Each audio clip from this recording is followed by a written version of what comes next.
Mais Romain, qu'est-ce que tu es en train de faire? Pourquoi tu es en train de skier? Tu prépares le marathon en plus, t'as failli tomber en plus, mais attention, tu risques de te blesser.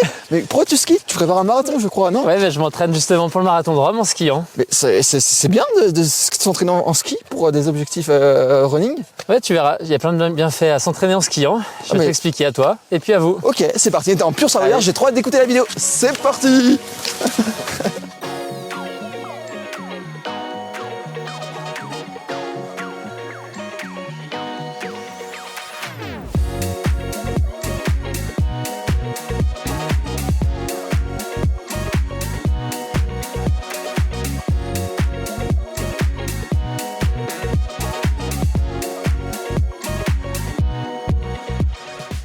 Salut à tous, bienvenue pour cette nouvelle vidéo. Aujourd'hui, on va parler des bienfaits du ski pour la course à pied.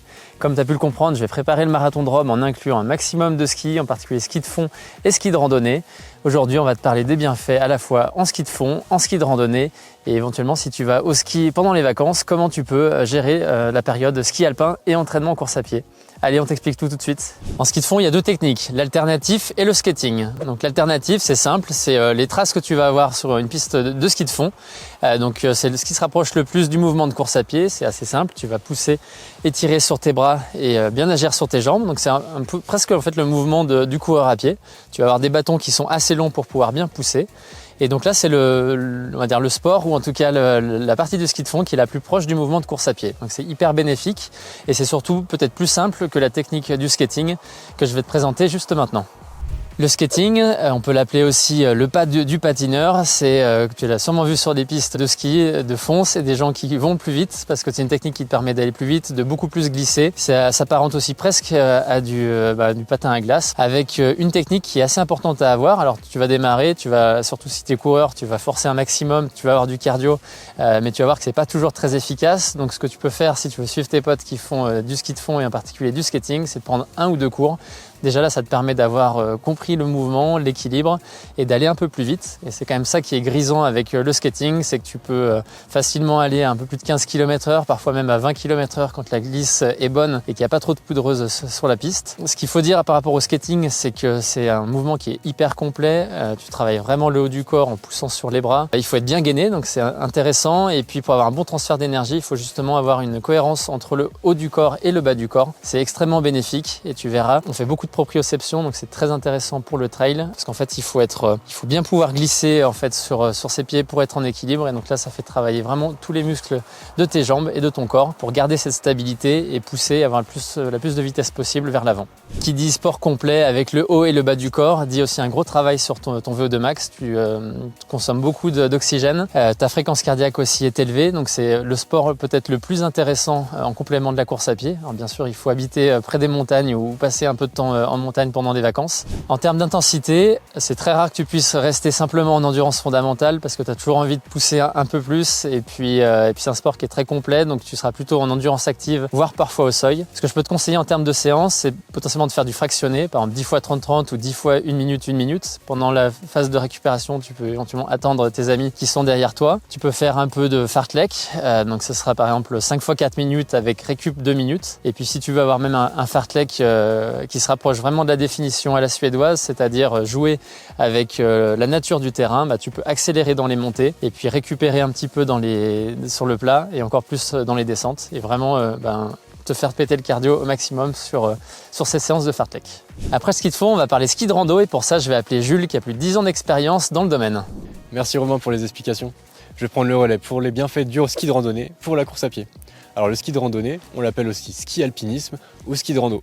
Le ski de randonnée, c'est le fait de monter avec les skis aux pieds sur des pentes enneigées. Derrière, on redescend avec les skis aux pieds. Mais on n'utilise pas les remontées mécaniques, on n'est pas flemmard chez Run Motion Coach. En ski de rando, pour monter, on met des pots de phoque sous les skis. Ça nous permet d'avancer sans reculer sur la neige.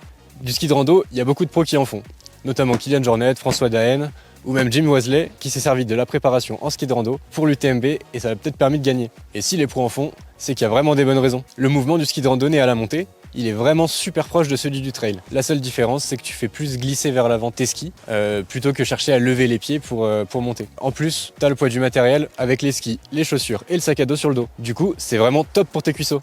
Et puis en plus, tu travailles aussi ton cardio. On peut par exemple apparenter des efforts en ski de rando à de l'endurance fondamentale en course à pied. une sortie de 3 heures en ski de randonnée équivaut à peu près à ta rando course de 3-4 heures. Et si tu veux améliorer encore plus les effets du ski de rando pour ta pratique du trail, tu peux par exemple faire du fractionné.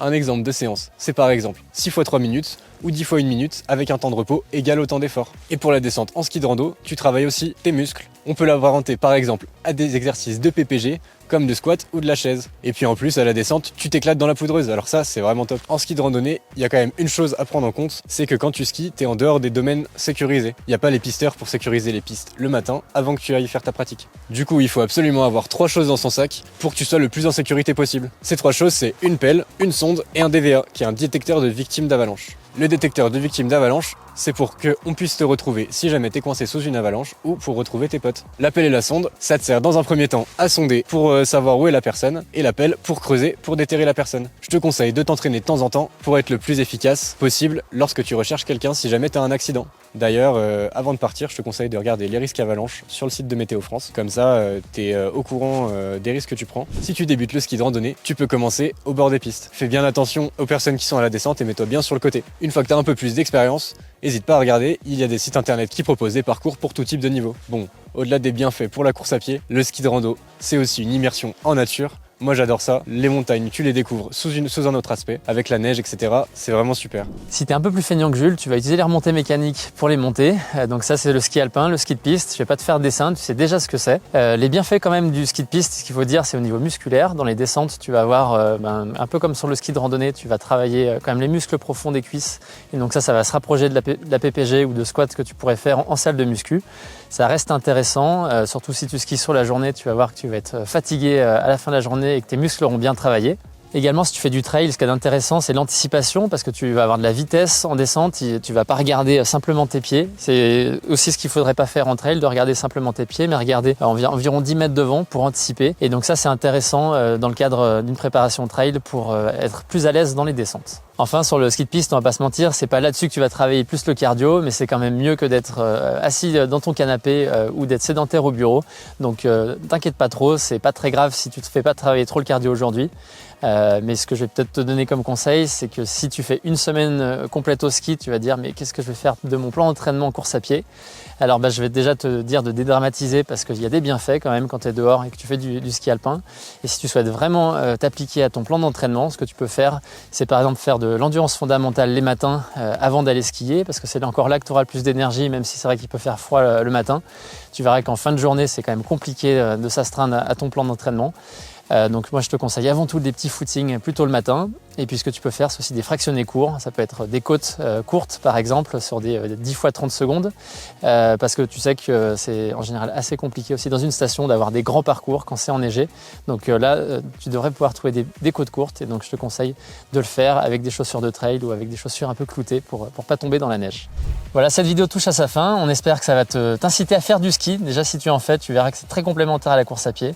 Alors, on espère que ce sera très utile pour ton entraînement. Et puis dis-nous dans les commentaires ton spot de ski préféré, like cette vidéo, abonne-toi si ça t'a plu, la petite cloche si tu l'as pas encore fait. Et puis on te dit à très bientôt dans une autre vidéo Run Motion Coach. Ciao. Ciao.